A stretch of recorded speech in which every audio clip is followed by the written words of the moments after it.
হাসান বলে, নানাজি আপনার মেয়ের নামের বিচার, ফাতেমার নামের বিচার।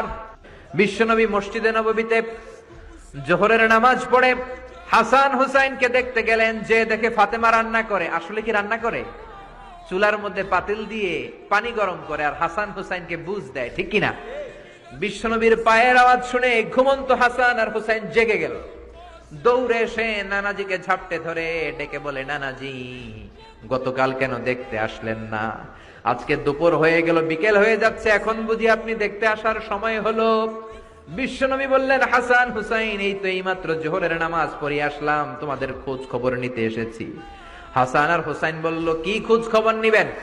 খোঁজ খবর নেওয়ার আগে একটা বিচার করে দেন। বিচার? আপনি তো আহকামুল হাকিমিন, সব চাইতে বড় বিচারকের সব চাইতে বড় নবী, ইনসাফ ওয়ালা নবী।